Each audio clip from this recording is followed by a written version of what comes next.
Rich men should not boast in their wealth. Wise men should not boast in their wisdom. Strong men should not boast in their strength. The one who boasts should boast in this, that he knows God. That he knows God. And what is primarily the job of the preacher? The preacher does not come and give you moralisms or quaint stories.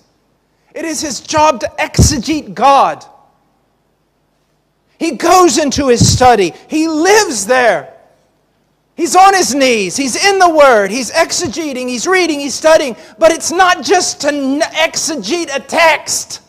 It's to exegete God. It's to reveal God. It's to explain God. It's to let people know the beauty and glory and power and excellency of God. So they walk out excited, not about just what they're supposed to do, but who He is. Who He is. That's our job as preachers. And even though as preachers we should love people, and in one sense be people persons,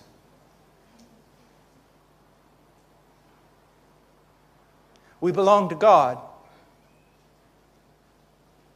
We spend more time with Him than we do anybody else. When I was first called into the ministry and I went in to talk with my pastor, who was one of the most phenomenal men of God I've ever known, even after all these years, I've hardly met a person like him. I walked into his office and I said, "Pastor Weaver, I've been called to preach." He turned around. Man, he was intimidating. About 6'6", silver hair all back. Man.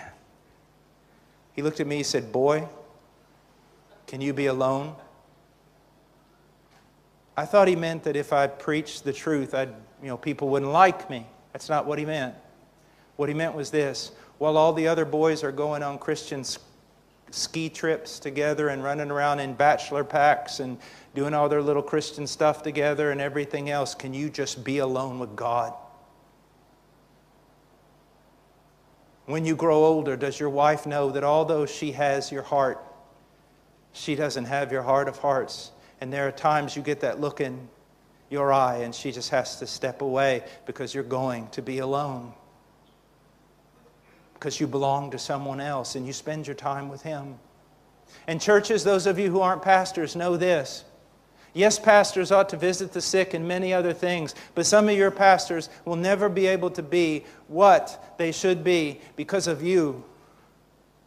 You should encourage your pastor to be in his study, to be on his knees, to be praying, to be seeking out the glories and the beauties of Christ, so that on Sunday and Wednesday or whenever he gets in the pulpit, he can tell you something that will warm your heart, like the road to Emmaus. Something about God.